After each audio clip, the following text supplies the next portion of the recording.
Something feels more. I'm going to take that as a compliment. That is a compliment. Yeah, it feels more. It feels like you're in a studio. Well, that's what we were trying to get to. Do you understand the words that are coming out of my mouth? Quiet, numbskulls. I'm broadcasting. Can we get serious now? One thing that did happen during the 60s was some music of an unusual or experimental nature did get recorded and did get released. Now look at who the executives were in those companies at those times. Not hip young guys. These were cigar-chomping old guys who looked at the product that came and said, I don't know.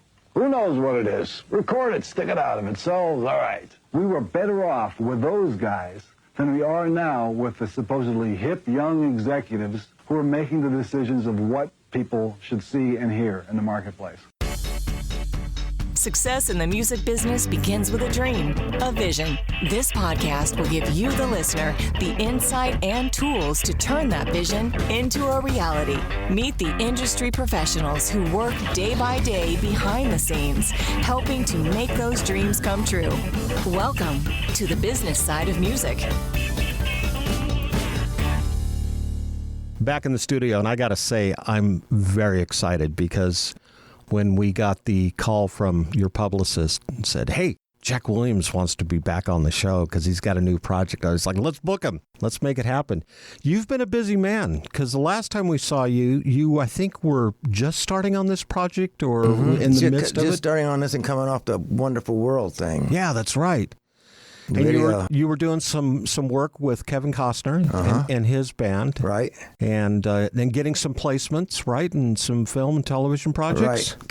Kevin did a new album called Tales of Yellowstone, and I got put 4 of my songs on there graciously. I mean, it worked, and yeah, that was a big thing. It's still happening, actually. I think he's going to do now it's moved into a documentary TV show, the making of the music behind Yellowstone, and I think which is an extremely popular show these days. Way popular. Yeah. But we're here to talk about Jack Williams and what you got going on.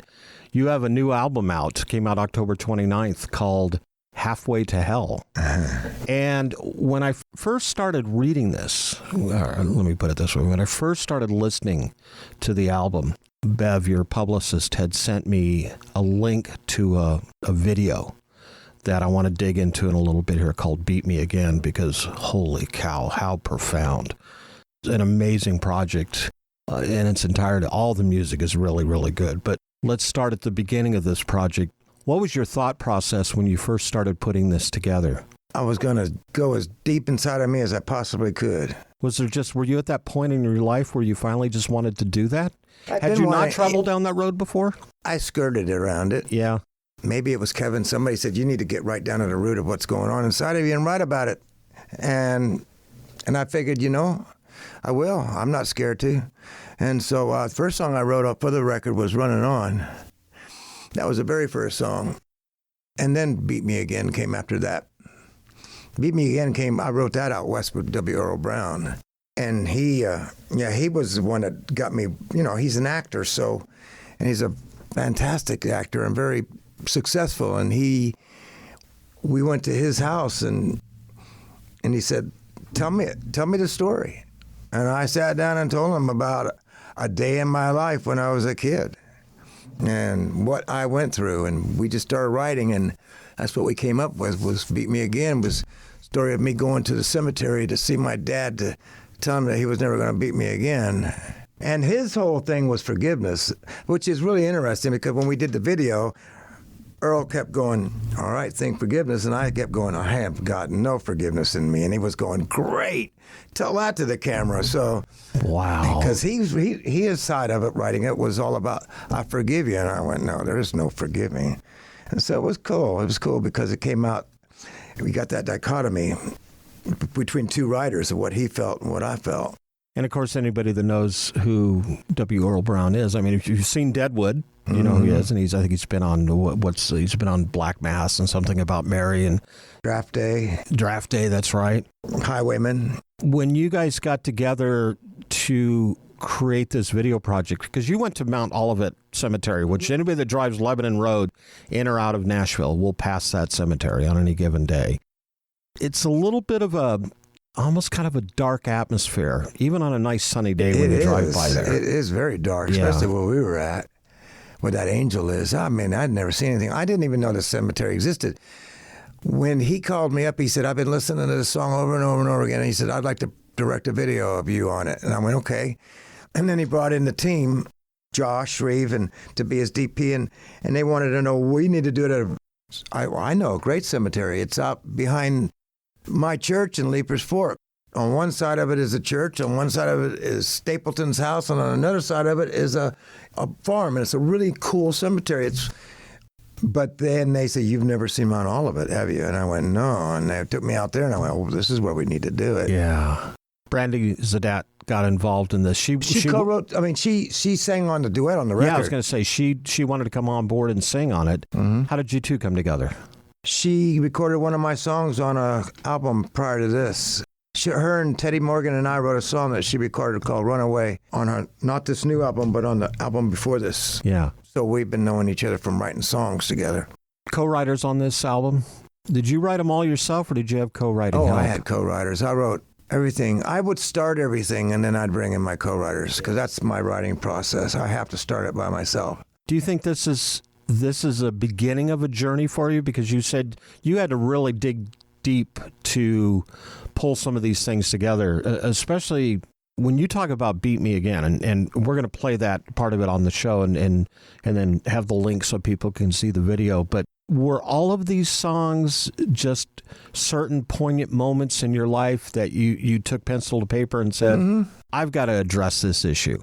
Yeah, well, I don't know if I had to address that issue, but it was like I dive down and try to find something down there, and then I go as deep as I can, and then I'll find something. And like another one of the songs is called Remember the Man, and I wrote that to my son, and I took creative license with it because it's actually about a man worse than me that's had more problems than I've had, looking at his son and saying, you're going to hear some bad stuff about me when I go, but just remember what this guy that you knew, remember me. And because don't worry about what they say. And so I did I wasn't as bad as I portray the band to be in the song, but... Yeah, it's anybody's perspective, how they look at it. But I'm finding as I'm writing new and new songs, I'm digging deeper and deeper and deeper. In fact, I'm working with a major composer. And he's worked with Joaquin when he did The Joker. And he said, I had to be careful. He said, because it took Joaquin in certain situations 8 months. And I found myself, when I did that video, a good example, I'd never went there. And W. Earl took me around the corner and he said, okay, we're getting ready to do this. And I had been just diddy-bopping around with the music while they were doing these shots and everything. Then he said, I need you to go in a place you don't want to go. Wow. And I went, okay. I'm figuring, this will be easy. No problem. Yeah. And he said, no, I'm serious. He said, you haven't been here. And he said, I need you to, and he said, and he the director for Deadwood, he said, it was something that he taught him. He said, I want you to remember what he smelled like. I'll never forget. He said, your dad wanted you to remember what your dad smelled like. He remembered what he smelled like. Yeah. Get that smell in your nose. And he says, and then you'll go right down.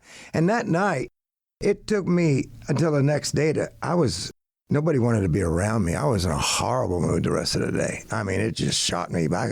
Went way down in there and remembered those days. I could still feel it, Yeah. It was bad.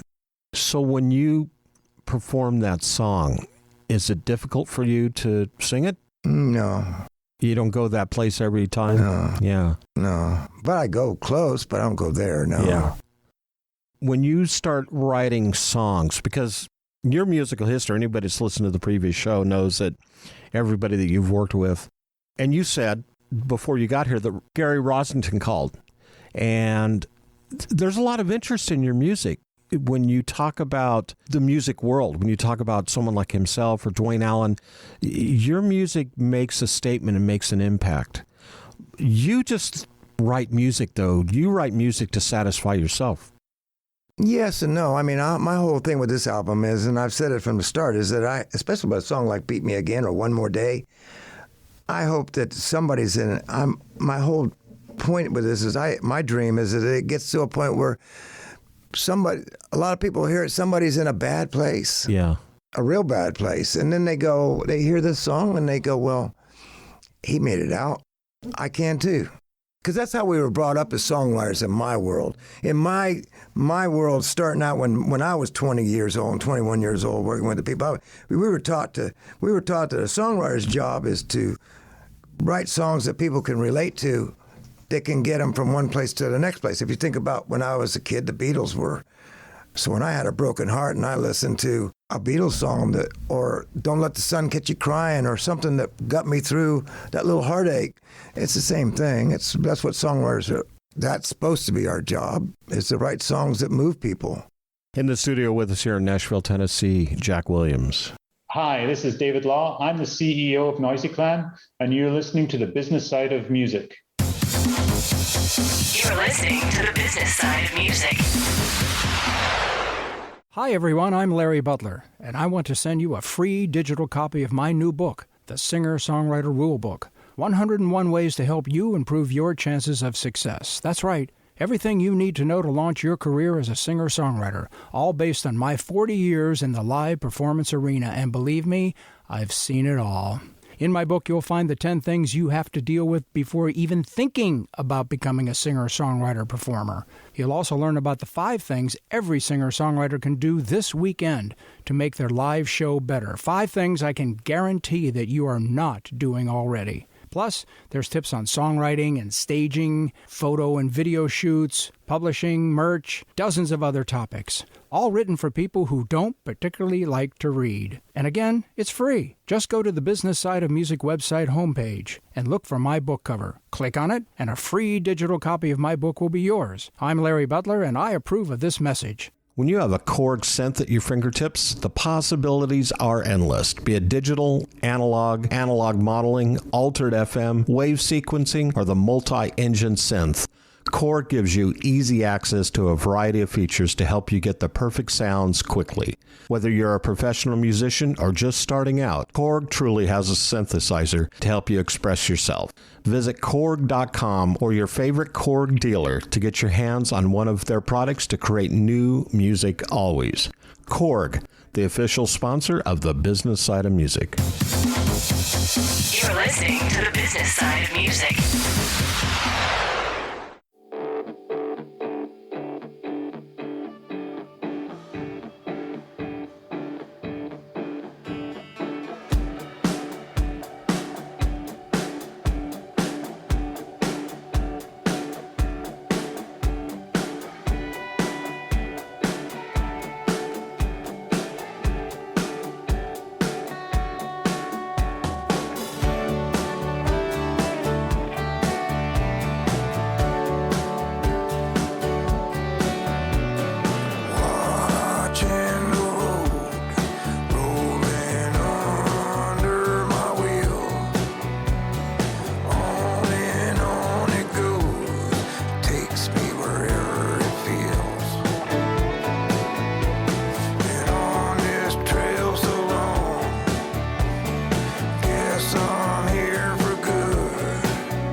Back in the studio with us, Jack Williams here in Nashville, Tennessee. Let's talk about One More Day. You've touched on that briefly, but the story about that song comes from where? I wrote that because I wanted to write a song asking God to give me one more day when I get up there. You know, I mean, it was like, I feel like when you're talking to God, you can talk to God like I'm talking to you. You know, when I pray, I just go, God, Jesus, what the hell? Like I wrote, you know, on my EP, that song, God, I Don't Like You, one bit today. I'm just talking to you, what's up? Yeah. What did you do this crap for?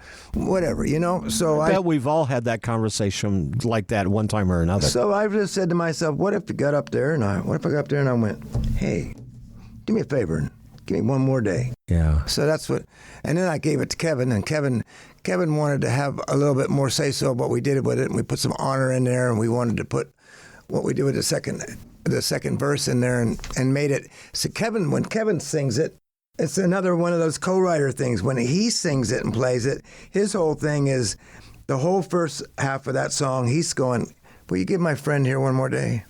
Just give my friend here one more day. And then when he gets to the last chorus, and maybe me too, mine is just give me one more day and I can have another day. So that's where that song came from. When you start writing these types of songs, do you picture them as individual tunes or as, maybe chapters in a book? You're trying to create back in the days when I was young and listening to music, you got those albums and it was kind of a musical journey. Concept albums. Yeah. You'd drop the needle and you'd let it go the whole way through. And at the end, you'd kind of go, wow, that was great. Is that what you envisioned here, or are these each their own little vignettes? Individual moments. Yeah. What would probably be your favorite song of the bunch if you had to pick one? Is there one One More Day stands out? Without a doubt. Yeah. Without a doubt. Why is that? I don't know. It just feels good. It's a good feeling song. It's got a great message. Kevin wrote on it with me. Gary Rosington plays guitar on it. So I've got two of my favorite people in the world on that song with me. And it just feels good. I remember when I first wrote it, and I just did a piano demo of it and sent it out to everybody to work on, and it just felt good then. It just had a good feeling to it. Your relationship with your father, without getting too deep into it here, but was it something that was ever resolved? Mm-mm. So this song that you wrote, Beat Me Again, is that closure for you? Mm-mm. No. Mm-mm. No, there'll never be any closure there. Yeah. Because he died before. He denied it all the way to his deathbed, so we could never get any closure. It was too complicated. I was adopted, I was the only child, and I was abused. You can't figure those three things out. Why did those three things happen? And they didn't drink. So you add those four things to it. You could say, well, my dad was an alcoholic. Or you could say, well, I come from a big family. Or you could say, I was born into it. But with those four things right there, you cannot come up with anything to put the threads all out together, why that ever happened. Yeah. You're writing now. You're working on new projects? What direction are you going there? Same one. Yeah. But no, I wrote just a new song. I just wrote this, Don't Mind the Going. It's about dying. It's about don't mind the going. It's the leaving that scares me to death. Yeah, let's talk about that one for a second. Yeah, it's really moving a lot of people. I mean, everybody's loving that song. It's just about basically that. I got to thinking about it. Because I almost died a couple years ago. I got really sick and almost died. And I remember looking at my son, and I remember thinking to myself then, when we go, we don't feel nothing. We die. We're not going to cry, but they are.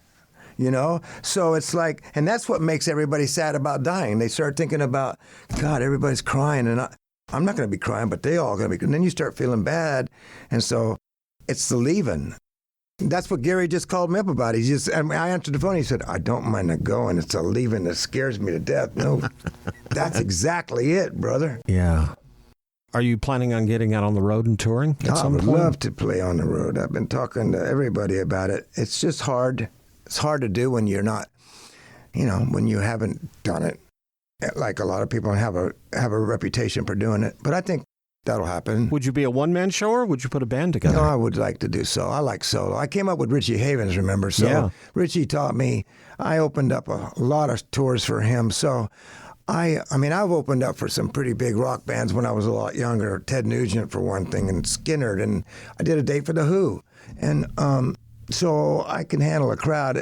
If I had anybody, maybe a one person to play guitar or something like that. But best alone, the best things are the old days of Bob Dylan, or, what I'm talking about, the single guys, Richie Havens. The Troubadours. Yeah. Yeah. Because you can do what you want to do up there. You can lose it. You can lose yourself in the music, and the kids love it. If you're just not doing it, the difference between doing a songwriter round or performing as a act. It's two different worlds.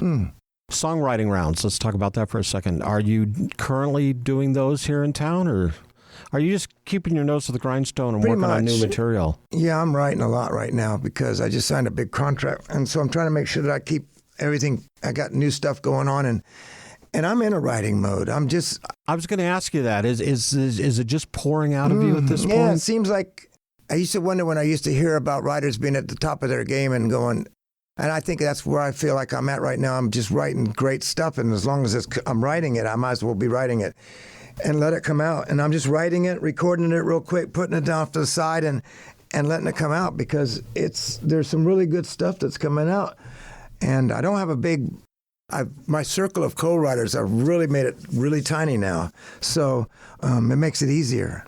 When you write a song, do you start with the lyrics over the melody? Yeah, pretty much. Now, I used to start with the melody. Yeah. When I was writing commercial music, always started with the melody and the groove. But now I start with a title. You know, we wrote Moose and Jim Moose Brown and Dave Gibson and I wrote this day before yesterday, wrote the song called Born with the Devil's DNA.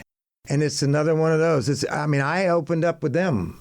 I sat down with them and I said, I got this idea, and I had the first verse written. I said, this is about me. This is about one of those days one of those nights when I just let the black side of me come out and pissed off a lot of people and hurt a lot of people. But that's not who I am. But it just came out. And they went, yeah, we've been there too. And it's like, it's something that's passed down from the sins of the father. Yeah. It's not who you are, but sometimes that little devil sneaks out. Do you think that stops with you? Does that carry on to your kid? Oh, no. TJ is a wonderful kid. Yeah. TJ doesn't have an evil bone in his body. Yeah, of course it has to stop with me. Yeah. Yeah, my son's an angel. He doesn't have no clue. That's good. I mean, he knows my dark side. He's grown up with it, but he doesn't have any of that. In the studio with us here in Nashville, Tennessee, Jack Williams. Hey, this is April Ryder, and you are listening to The Business Side of Music with the fantastic Bob Bender. You're listening to The Business Side of Music. Are you curious about Gordon Lightfoot's songwriting process, or what it was like working with Prince in the 80s? Have you ever given any thought to what goes into a golf course design or writing a book? I'm Steve Waxman, the host of The Creationist, a podcast about people who create. Each episode features a different creator sharing stories that I hope will inspire your own creativity. The Creationist is available now on Apple, Spotify, or wherever you listen to podcasts. Whether you consider yourself a musician or not, music is all around us, and it affects our everyday lives, whether it's background music influencing our shopping habits in a store, organ music adding the vibe to a baseball game, or a playlist convincing us to keep going on that last mile of a run. I'm Mindy Peterson, host of the podcast Enhance Life with Music, where we take a holistic look at music's benefits through the lens of science and medicine, entertainment, and business. You can find me and Enhance Life with Music at mpetersonmusic.com/podcast or wherever you get your audio. You're listening to The Business Side of Music.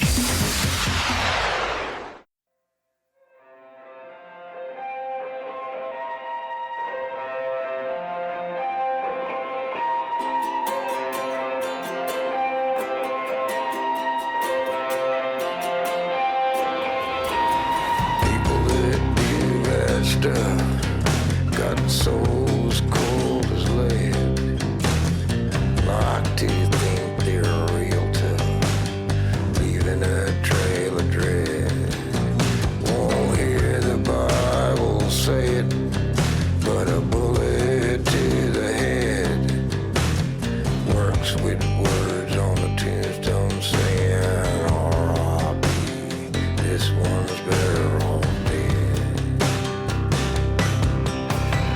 No redemption for the simple man, bleeding, sink in the cold quicksand. By God's decree shall his blood be shed. R.I.P. This one's better off dead. R.I.P. This one's better off dead.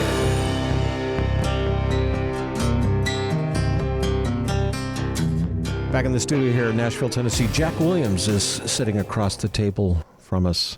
Your music, we talked about this before the show, that you felt like there's some people that listen to your voice and don't necessarily understand it. And I think was it you that said, Dwayne Allen from the Oak Ridge Boys said, listen to Chris Christopherson.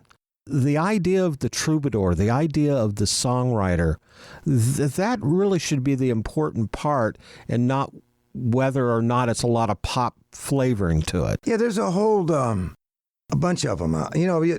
The older guys, of course, is Tom Waits and Leonard Cohen and people like that. But there's a lot of guys out there that are doing it now. A lot of people that are Colter Wall. I can think of Sean Rowe. I think of like Willie Dixon, back in the day. Well, that's blues. Yeah, but I'm talking about nowadays. Yeah. I'm trying to think. There's a whole sect of them out there right now that are all doing it. And they all have very different and very unique and some very strange voices.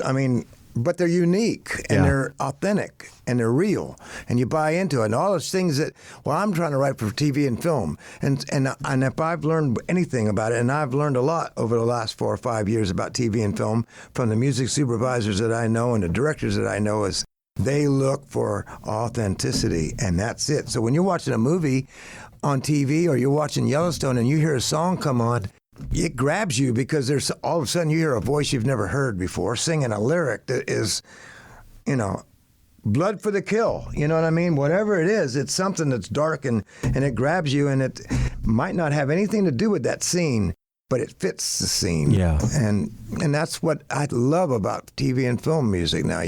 There's no rules. So let's talk about that for a minute, because writing for TV or film, does the music supervisor or the director, do they come to you and say, hey, we're looking for something to kind of fill this niche?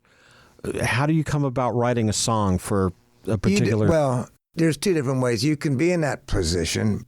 Like, I have a publisher that's right there and gets those are called briefs, and they'll get a brief. I'll get a brief sometimes. I remember I got a brief when I was writing for Lynn Gann 6 years ago, and I kept it.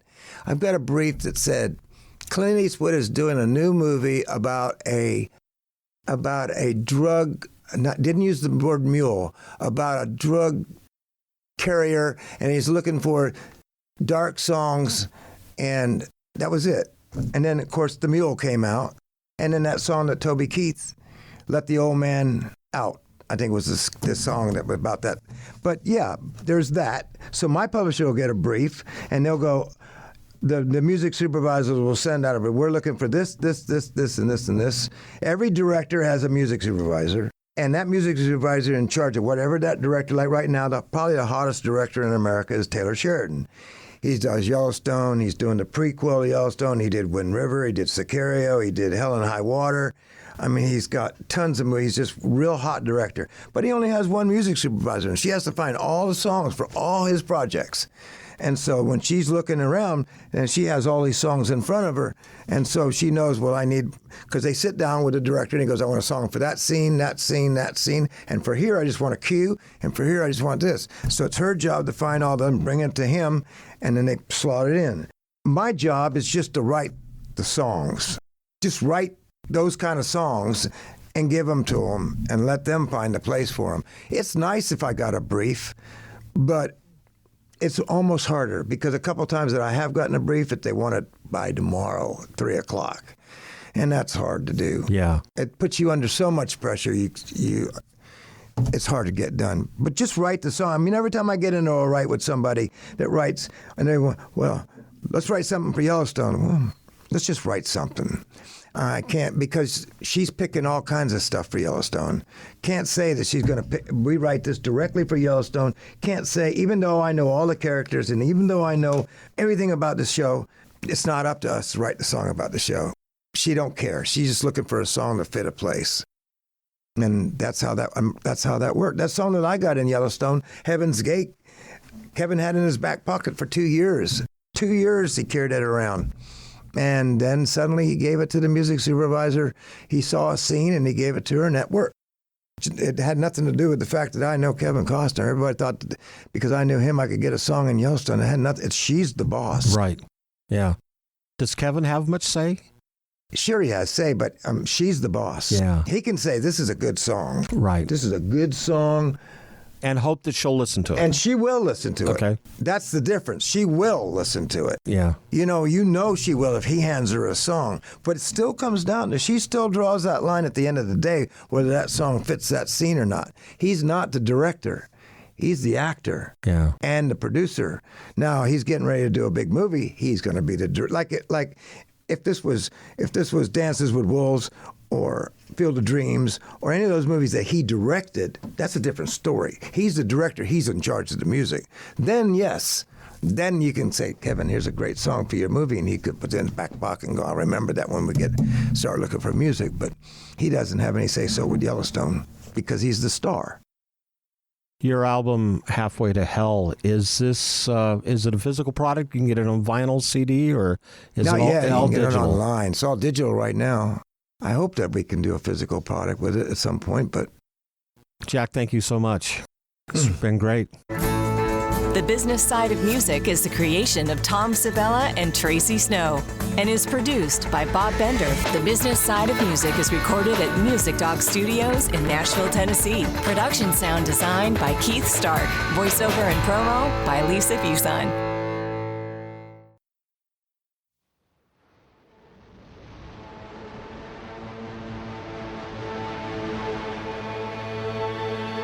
When I was a boy, you whipped me like a slave. I dreamt about pissing all over your grave. Left that cemetery feeling the same. For years I carried round all the blame. For years I carried round all the blame. I never feared you, I stood tall and brave. Your fists flew madly as you ran to them rave. The bruises all faded, but the scars they remain. I plunged those dreams in my veins. Oh, I plunged those dreams in my veins. Yeah, today it ends. Today I'm in. Today's the day I forgive you of all of your sins. Those hateful memories gonna come to an end. 'Cause you're never gonna beat me again. No, you're never gonna beat me again. Back in the stone garden, hat in my hand, I left as a boy but returned as a man. It's been a hard trail I've had to endure. I stand here before you with my sober heart pure. I stand here before you with my sober heart pure. Yeah, today it ends. Today I'm in.